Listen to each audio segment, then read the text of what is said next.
യിരെമ്യാവ് അധ്യായം 36. യോശിയാവിൻ്റെ മകനായി യഹൂദ രാജാവായ യെഹോയാക്കീമിൻ്റെ 4-ാം ആണ്ടിൽ യഹോവയിങ്കിൽ നിന്ന് യിരെമ്യാവിനുണ്ടായ അരുളപ്പാടാവിത്. നീ ഒരു പുസ്തകച്ചുരുൾ മേടിച്ച് ഞാൻ യോശിയാവിൻ്റെ കാലത്ത് നിന്നോട് സംസാരിച്ചു തുടങ്ങിയ നാൾ മുതൽ ഇന്നുവരെയും ഇസ്രയേലിനെയും യഹൂദയെയും സകല ജാതികളെയും കുറിച്ച് ഞാൻ നിന്നോട് അരുളി ചെയ്ത വചനങ്ങളൊക്കെയും അതിലെഴുതുക.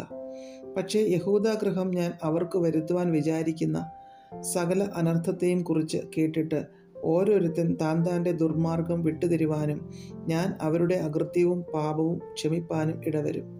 അങ്ങനെ യിരെമ്യാവ് നെര്യാവിൻ്റെ മകനായ ബാരൂക്കിനെ വിളിച്ചു. യഹോവ യിരെമ്യാവോട് അരുളി ചെയ്ത സകല വചനങ്ങളെയും അവൻ്റെ വാമൊഴി പ്രകാരം ബാരൂക്ക് ഒരു പുസ്തക ചുരുളിൽ എഴുതി. യിരെമ്യാവ് ബാരൂക്കിനോട് കൽപ്പിച്ചത്, ഞാൻ അടയ്ക്കപ്പെട്ടിരിക്കുന്നു, എനിക്ക് യഹോവയുടെ ആലയത്തിൽ പോകുവാൻ കഴിവില്ല. ആകയാൽ നീ ചെന്ന് എൻ്റെ വാമൊഴി കേട്ട് എഴുതിയ ചുരുളിൽ നിന്ന് യഹോവയുടെ വചനങ്ങളെ യഹോവയുടെ ആലയത്തിൽ ഉപവാസ ദിവസത്തിൽ തന്നെ ജനം കേൾക്ക വായിക്കാം. അതത് പട്ടണങ്ങളിൽ നിന്ന് വരുന്ന എല്ലാ യഹൂദയും കേൾക്ക നീ അത് വായിക്കണം. പക്ഷേ അവർ യഹോവയുടെ മുമ്പിൽ വീണ് അപേക്ഷിച്ചുകൊണ്ട് ഓരോരുത്തൻ താൻ്റെ ദുർമാർഗം വിട്ടുതിരിയും. യഹോവ ഈ ജനത്തിന് വിധിച്ചിരിക്കുന്ന കോപവും ക്രോധവും വലിയതല്ലോ.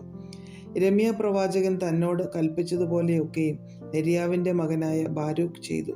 യഹോവയുടെ ആലയത്തിൽ ആ പുസ്തകത്തിൽ നിന്ന് യഹോവയുടെ വചനങ്ങളെ വായിച്ചു കേൾപ്പിച്ചു. യോശിയാവിൻ്റെ മകനായി യഹൂദ രാജാവായ യെഹോയാക്കീമിൻ്റെ 5-ാം ആണ്ടിൽ 9-ാം മാസത്തിൽ അവർ യെരൂശലേമിലെ സകല ജനത്തിനും യഹൂദ പട്ടണങ്ങളിൽ നിന്ന് യെരൂശലേമിൽ വന്ന സകല ജനത്തിനും യഹോവയുടെ മുമ്പാകെ ഒരു ഉപവാസം പ്രസിദ്ധമാക്കി. അപ്പോൾ ബാരൂക്ക് യഹോവയുടെ ആലയത്തിൻ്റെ പുതിയ വാതിലിൻ്റെ പ്രവേശനത്തിങ്കൽ മേലത്തെ മുറ്റത്ത് ശാഫാൻ്റെ മകനായ ഗെമർയാരായസക്കാരൻ്റെ മുറിയിൽ വെച്ച് ആ പുസ്തകത്തിൽ നിന്ന് യിരെമ്യാവിൻ്റെ വചനങ്ങളെ സകല ജനത്തെയും വായിച്ചു കേൾപ്പിച്ചു. ശാഫാൻ്റെ മകനായ ഗെമര്യാവിൻ്റെ മകൻ മീഖായാവ് യഹോവയുടെ വചനങ്ങളൊക്കെയും പുസ്തകത്തിൽ നിന്ന് വായിച്ചു കേട്ടപ്പോൾ അവൻ രാജഗൃഹത്തിൽ രായസക്കാരൻ്റെ മുറിയിൽ ചെന്നു. അവിടെ സകല പ്രഭുക്കന്മാരും ഇരുന്നിരുന്നു. രായസക്കാരൻ ഏലീശാമായും ശെമയ്യാവിൻ്റെ മകൻ ദലായാവും അക്ബോരിൻ്റെ മകൻ എൽനാഥാനും ശാഫാൻ്റെ മകൻ ഗെമര്യാവും ഹനന്യാവിൻ്റെ മകൻ സിദക്കിയാവും ശേഷം പ്രഭുക്കന്മാരും തന്നെ. ബാരൂക്ക് ജനത്തെ പുസ്തകം വായിച്ച് കേൾപ്പിച്ചപ്പോൾ താൻ കേട്ടിരുന്ന വചനങ്ങളൊക്കെയും മീഖായാവ് അവരോട് പ്രസ്താവിച്ചു. അപ്പോൾ സകല പ്രഭുക്കന്മാരും കൂശിയുടെ മകനായ ശെലെമ്യാവിൻ്റെ മകനായ നഥന്യാവിൻ്റെ മകൻ യഹൂദിയെ ബാരൂക്കിൻ്റെ അടുക്കൽ അയച്ചു. നീ ജനത്തെ വായിച്ചു കേൾപ്പിച്ച പുസ്തകച്ചുരുൾ എടുത്തുകൊണ്ട് വരിക എന്ന് പറയിച്ചു. അങ്ങനെ നെര്യാവിൻ്റെ മകൻ ബാരൂക്ക് പുസ്തകച്ചുരുൾ എടുത്തുകൊണ്ട് അവരുടെ അടുക്കൽ വന്നു. അവർ അവനോട്, ഇവിടെ ഇരുന്ന് അത് വായിച്ചു കേൾപ്പിക്ക എന്ന് പറഞ്ഞു. ബാരൂക്ക് വായിച്ചു കേൾപ്പിച്ചു. ആ വചനങ്ങളൊക്കെയും കേട്ടപ്പോൾ അവർ ഭയപ്പെട്ടു തമ്മിൽ നോക്കി ബാരൂക്കിനോട്, ഈ വചനങ്ങളൊക്കെയും ഞങ്ങൾ രാജാവിനെ അറിയിക്കും എന്ന് പറഞ്ഞു. നീ ഈ വചനങ്ങളൊക്കെയും എങ്ങനെയാകുന്നു എഴുതിയത്? അവൻ പറഞ്ഞു തന്നിട്ടോ? ഞങ്ങളോട് പറക എന്ന് അവർ ബാരൂക്കിനോട് ചോദിച്ചു. ബാരൂക്ക് അവരോട്, അവൻ ഈ വചനങ്ങളൊക്കെയും പറഞ്ഞു തന്നു, ഞാൻ മഷി കൊണ്ട് പുസ്തകത്തിൽ എഴുതി എന്നുത്തരം പറഞ്ഞു. അപ്പോൾ പ്രഭുക്കന്മാർ ബാരൂക്കിനോട്, പോയി നീയും യിരെമ്യാവും കൂടെ ഒളിച്ചുകൊള്ളുവിൻ, നിങ്ങൾ ഇന്നയിടത്തിരിക്കുന്നു എന്ന് ആരും അറിയരുത് എന്ന് പറഞ്ഞു. അനന്തരം അവർ പുസ്തകച്ചുരുൾ രായസക്കാരനായ എലീശാമയുടെ മുറിയിൽ വെച്ചേച്ച് അരമനയിൽ രാജാവിൻ്റെ അടുക്കൽ ചെന്ന് ആ വചനങ്ങളൊക്കെയും രാജാവിനെ ബോധിപ്പിച്ചു. രാജാവ് ചുരുൾ എടുത്തുകൊണ്ടുവരുവാൻ യഹൂദിയെ അയച്ചു. അവൻ രായസക്കാരനായ എലീശാമയുടെ മുറിയിൽ നിന്ന് അത് എടുത്തുകൊണ്ടുവന്നു. യഹൂദി അത് രാജാവിനെയും രാജാവിൻ്റെ ചുറ്റും നിൽക്കുന്ന സകല പ്രഭുക്കന്മാരെയും വായിച്ചു കേൾപ്പിച്ചു. അന്ന് 9-ാം മാസത്തിൽ രാജാവ് ഹേമന്തഗൃഹത്തിൽ ഇരിക്കുകയായിരുന്നു. അവൻ്റെ മുമ്പാകെ നെരിപ്പോട്ടിൽ ഒരു തീ കത്തിക്കൊണ്ടിരുന്നു. യഹൂദി 3-4 ഭാഗം വായിച്ച ശേഷം രാജാവ് എഴുത്തുകാരൻ്റെ ഒരു കത്തി കൊണ്ട് അത് കണ്ടിച്ച് ചുരുൾ മുഴുവനും നെരിപ്പോട്ടിലെ തീയിൽ വെന്തുപോകും വരെ നെരിപ്പോട്ടിൽ ഇട്ടുകൊണ്ടിരുന്നു. രാജാവാകട്ടെ ആ വചനങ്ങളൊക്കെയും കേട്ട ഭൃത്യന്മാരിൽ ആരെങ്കിലും ആകട്ടെ ഭയപ്പെടുകയോ വസ്ത്രം കീറുകയോ ചെയ്തില്ല. ചുരുൾ ചുട്ടുകളയരുതേ എന്ന് എൽനാഥാനും ദലായാവും ശമരിയാവും രാജാവിനോട് അപേക്ഷിച്ചു. എങ്കിലും അവൻ അവരുടെ അപേക്ഷ കേട്ടില്ല. അനന്തരം ബാരൂഖ് എന്ന എഴുത്തുകാരനെയും യിരെമ്യാ പ്രവാചകനെയും പിടിപ്പാൻ രാജാവ് രാജകുമാരനായ യെരഹമ്മയേലിനോടും അസ്രീയേലിൻ്റെ മകനായ സെരായാവോടും അബ്ദേലിൻ്റെ മകനായ ശെലെമ്യാവോടും കൽപ്പിച്ചു. എന്നാൽ യഹോവ അവരെ ഒളിപ്പിച്ചു.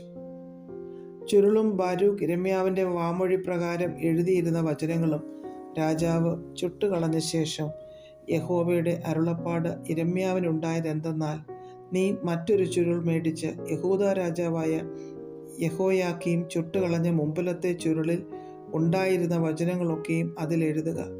എന്നാൽ യഹൂദാ രാജാവായ യെഹോയാക്കീമിനോട് നീ പറയേണ്ടത്, യഹോവ ഇപ്രകാരം അരുളി ചെയ്യുന്നു, ബാബേൽ രാജാവ് വന്ന് ഈ ദേശത്തെ നശിപ്പിച്ച് മനുഷ്യനെയും മൃഗത്തെയും മുടിച്ചു കളയുമെന്ന് നീ അതിൽ എഴുതിയത് എന്തിന് എന്ന് പറഞ്ഞ് നീ ആ ചുരുൾ ചുട്ടുകളഞ്ഞുവല്ലോ.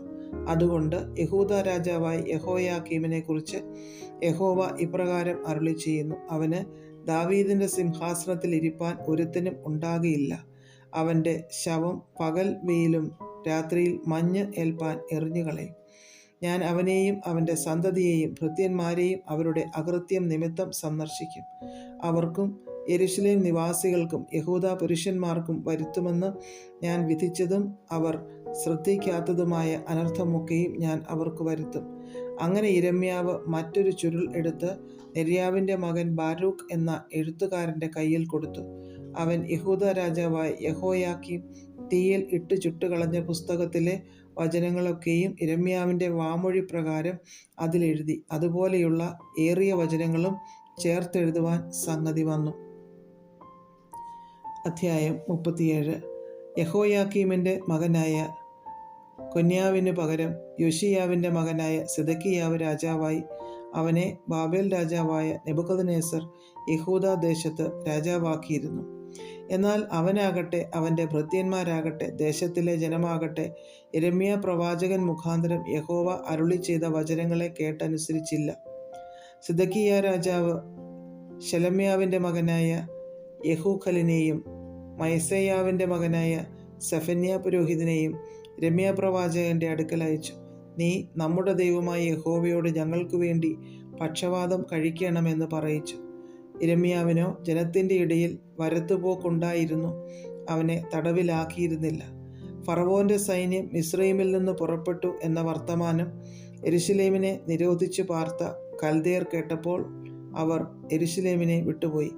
അന്ന് യിരെമ്യാ പ്രവാചകന് യഹോവയുടെ അരുളപ്പാടുണ്ടായതെന്തെന്നാൽ, ഇസ്രായേലിൻ്റെ ദൈവമായ യഹോവ ഇപ്രകാരം അരുളി ചെയ്യുന്നു, അരുളപ്പാട് ചോദിപ്പാൻ നിങ്ങളെ എൻ്റെ അടുക്കൽ അയച്ച യഹൂദാ രാജാവിനോട് നിങ്ങൾ പറയേണ്ടത്, നിങ്ങൾക്ക് സഹായത്തിനായി പുറപ്പെട്ടിരിക്കുന്ന ഫറവോൻ്റെ സൈന്യം തങ്ങളുടെ ദേശമായ മിസ്രയീമിലേക്ക് മടങ്ങിപ്പോകും.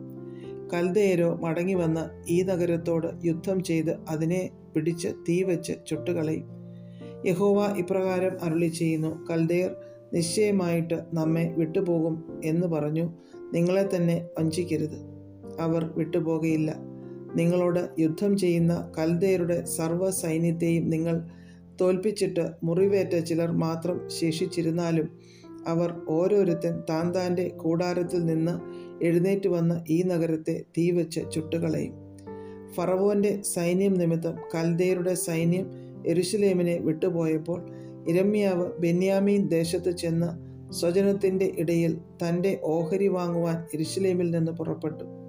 അവൻ ബെന്യാമീൻ വാതിൽക്കൽ എത്തിയപ്പോൾ അവിടുത്തെ കാവൽക്കാരുടെ അധിപതിയായി അനന്യാവിൻ്റെ മകനായ ശെലെമ്യാവിൻ്റെ മകൻ ഈരിയാവ് എന്ന് പേരുള്ളവൻ യിരെമ്യാ പ്രവാചകനെ പിടിച്ചു. നീ കൽദയരുടെ പക്ഷം ചേരുവാൻ പോകുന്നു എന്ന് പറഞ്ഞു. അതിന് യിരെമ്യാവ്, അത് നേരല്ല, ഞാൻ കൽദയരുടെ പക്ഷം ചേരുവാനല്ല പോകുന്നത് എന്ന് പറഞ്ഞു. ഇരിയാവ് അത് കൂട്ടാക്കാതെ യിരെമ്യാവെ പിടിച്ചു പ്രഭുക്കന്മാരുടെ അടുക്കൽ കൊണ്ടുചെന്നു. പ്രഭുക്കന്മാർ യിരെമ്യാവോട് കോപിച്ചു അവനെ അടിച്ചു. രായസക്കാരനായ യോനാഥാൻ്റെ വീട്ടിൽ തടവിൽ വെച്ചു. അതിനെ അവർ കാരാഗ്രഹമാക്കിയിരുന്നു. അങ്ങനെ യിരെമ്യാവ് കുണ്ടറയിലെ നിലവറകളിൽ ആയി അവിടെ ഏറെ നാൾ പാർക്കേണ്ടി വന്നു. അനന്തരം സിദക്കിയാ രാജാവ് ആളയച്ച് അവനെ വരുത്തി.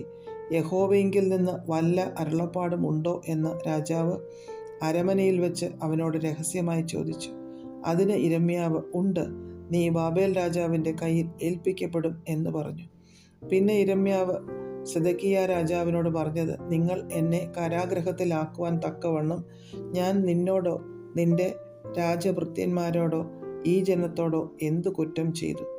ബാബേൽ രാജാവ് നിങ്ങളുടെ നേരെയും ഈ ദേശത്തിൻ്റെ നേരെയും വരികയില്ല എന്ന് നിങ്ങളോട് പ്രവചിച്ച നിങ്ങളുടെ പ്രവാചകന്മാർ ഇപ്പോൾ ഇവിടെ. ആകയാൽ യജമാനനായ രാജാവേ, കേൾക്കണമേ. എൻ്റെ അപേക്ഷ തിരുമനസ്സുകൊണ്ട് കൈക്കൊള്ളണമേ. ഞാൻ രായസക്കാരനായ യോനാഥാൻ്റെ വീട്ടിൽ കിടന്ന് മരിക്കാതെ ഇരിക്കേണ്ടതിന് എന്നെ വീണ്ടും അവിടെ അയക്കരുതേ. അപ്പോൾ സിദെക്കീയാ രാജാവ് യിരെമ്യാവെ കാവൽപ്പുരമുറ്റത്ത് ഏൽപ്പിപ്പാനും നഗരത്തിൽ ആഹാരം തീരെ ഇല്ലാതാകും വരെ അപ്പക്കാരുടെ തെരുവിൽ നിന്ന് ദിവസം പ്രതി ഒരപ്പം അവന് കൊടുപ്പാനും കൽപ്പിച്ചു. അങ്ങനെ യിരെമ്യാവ് കാവൽപ്പുരമുറ്റത്ത് പാർത്തു.